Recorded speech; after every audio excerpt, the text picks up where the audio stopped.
Hello friends, welcome to my YouTube channel Stephen Academy में आपका स्वागत करते हैं। और दोस्तों, आज का हम वीडियो लेकर आए हैं बीएससी एग्रीकल्चर फिफ्थ सेमेस्टर वालों के लिए। जैसा कि मैंने आप लोगों को बताया हुआ था कि हम आप लोगों के लिए पेटेंट और कई सारे वीडियो लेकर आएंगे, जैसे कि जियोग्राफिकल कॉपीराइट्स का वीडियो मैं बना चुका हूं। अगर आप लोगों ने नहीं देखा है तो कॉपी डिस्क्रिप्शन में लिंक दी हुई है प्लेलिस्ट की, आप लोग वहाँ से वॉच कर सकते हैं। ठीक है, तो चलिए वीडियो में बने रहिए। वीडियो अगर अच्छा लगे तो इसे लाइक कर दीजिए, अपने दोस्तों के साथ शेयर जरूर करिए, और अगर चैनल पर नए हो तो सब्सक्राइब कर जरूर जाइएगा। ठीक है, चलिए बात करते हैं। आज के इस वीडियो में हम बात करेंगे पेटेंट की। पेटेंट क्या होता है, और इसके बाद में दूसरा जो बात होगी वो होगी ट्रेड सीक्रेट के बारे में। सबसे पहले बात करते हैं हम पेटेंट एक्ट। पेटेंट एक्ट जो आपका बना हुआ था, कब बना था? 1970 में बना था। ठीक है, पेटेंट, अब पेटेंट किसको दिया जाता है और क्यों दिया जाता है, इसके बारे में हम लोग जानेंगे। ठीक है, और ये कितने समय तक के लिए दिया जाता है, इसकी ड्यूरेशन मतलब टाइम ऑफ पीरियड क्या होता है। ए पेटेंट यहाँ पर दिया गया है कि a patent gives its owner the right to exclude others from the making, using, selling and importing the invention for a limited period of time. मतलब ये किसी व्यक्ति को एक निश्चित समय के लिए दिया जाता है, जो कि क्या करता है, ओनर्स को सुरक्षा प्रदान करता है। किससे? जैसे कि अदर लोगों से, जो कि अदर लोग किसी चीज़ का मेकिंग मतलब किसी चीज़ को बना ना सकें, उसका उपयोग ना कर सकें और उसे बेच ना सकें। ठीक है, किसको? मतलब उसकी जो खोज को जो व्यक्ति पेटेंट करवाता है। Patent system in India is administered by controller general of patents, design and trademark. मतलब इसका जो पेटेंट सिस्टम इंडिया में होता है, इसका प्रशासनिक कौन होता है, कंट्रोलर कौन होता है? तो जनरल ऑफ पेटेंट्स होता है, जो कि डिजाइन ट्रेडमार्क को पेटेंट करता है। आगे हम लोग बात करते हैं, देखते हैं आगे क्या दिया गया है। आगे इसी बात को हिंदी में आप लोगों को बता देते हैं क्या दिया गया है।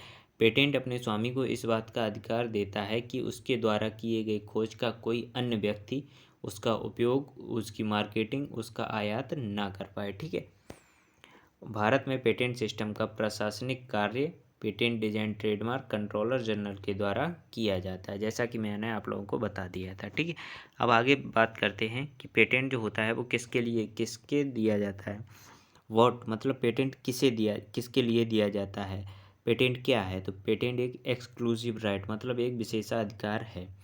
वाई हुम किसके द्वारा दिया जाता है, कौन देता है इसे? तो कंट्री के द्वारा दिया जाता है, किसी देश के द्वारा दिया जाता है।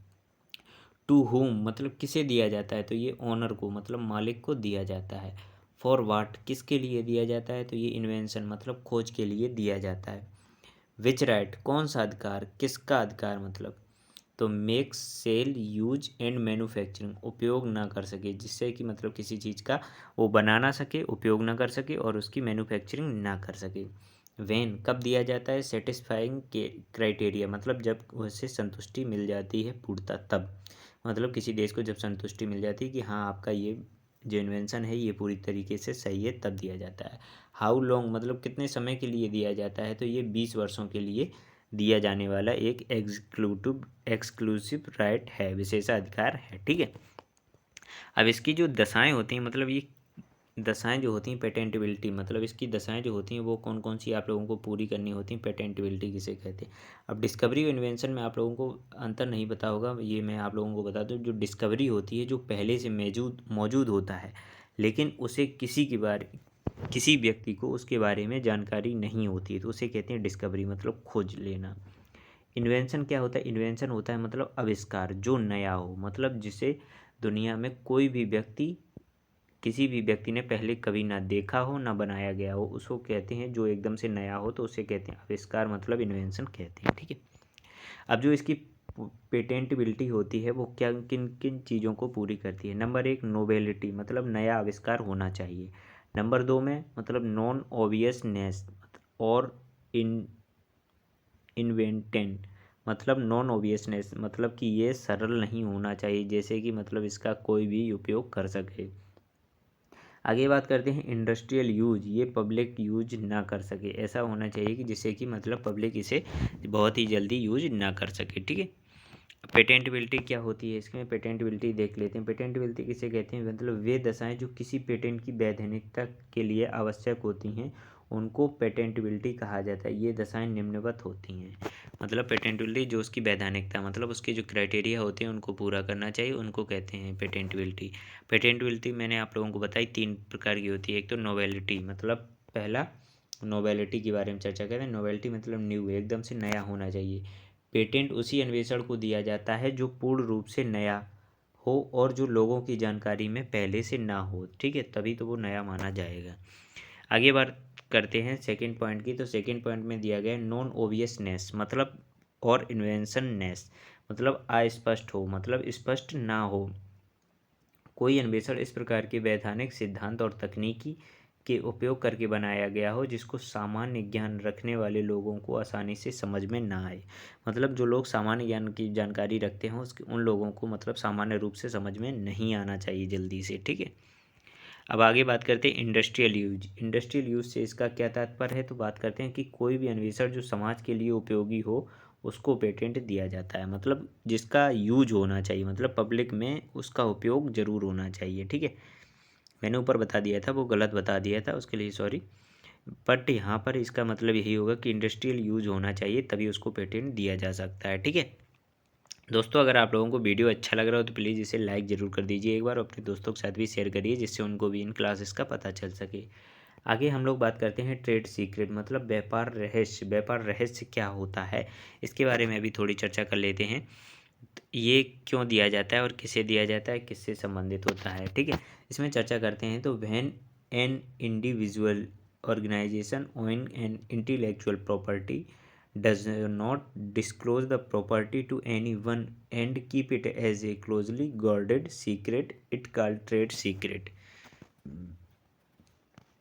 क्या होता है कि जब एक किसी मतलब जो होता है किसी मतलब संस्थान के द्वारा, किसी विशेषाधिकार मतलब संस्थान के द्वारा इंटेलेक्चुअल प्रॉपर्टी राइट को जब किसी को देना होता है, उसकी सुरक्षा करनी होती है, उसका जो रहस्य होता है उसको क्या कहा जाता है, उसे ही व्यापार रहस्य कहा जाता है।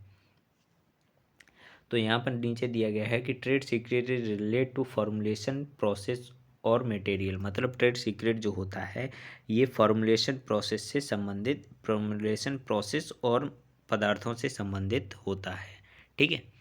अब इसका जो एग्जाम्पल आप लोगों को देखे खुद दिए जा रहे हैं। The best guarded secret of the modern time concern the formulation of Coca Cola. मतलब यहाँ पर बताया गया जो बेस्ट सुरक्षात्मक जो रहस्य है मॉडर्न टाइम मतलब इस समय का, concern of formulation of Coca Cola, मतलब जो कोको कोका कोला का जो फॉर्मुलेशन है वो बहुत ही सीक्रेट और गार्डेड है, मतलब सुरक्षात्मक है इस समय का, ठीक है। ये आप लोगों को उदाहरण दिया जा रहा है। नीचे बात करते हैं कि in the area of biotechnology materials kept as trade secret include. मतलब इसमें बात की जा रही है कि जो एरिया होता है मतलब इसका जो ट्रेड सीक्रेट का, उसको बायोटेक्नोलॉजी के द्वारा मतलब संरक्षित करके एंड क्या कहा गया है कि cell lines, micro organism strains और प्रोडक्शन प्रोसेस ईटीसी। मतलब cell lines, micro organism strains मतलब इनमें विभेद होना चाहिए, प्रोडक्शन प्रोसेस में अलग अलग विभेद करने के लिए ट्रेड सीक्रेट का प्रयोग किया जाता है। आगे हम लोग बात करेंगे कि trade secret offer following advantage, मतलब इसके कौन कौन से लाभ होते हैं, तो इससे क्या क्या लाभ मिलता है। तो पहला पॉइंट है कि they are for unlimited duration. मतलब ये जो होता है ये एक बार अगर मिल जाता है तो अनलिमिटेड ड्यूरेशन, मतलब इसकी कोई अवधि नहीं होती है कि ये कितने समय तक रहने वाला है। नंबर 2 पर होता है कि it is necessary to satisfy the requirements for protection under patents. मतलब पेटेंट्स के अंदर उनको सुरक्षात्मक तरीका को प्रदान करता है। नंबर 3 में the risk of someone improving upon the product process and minimised.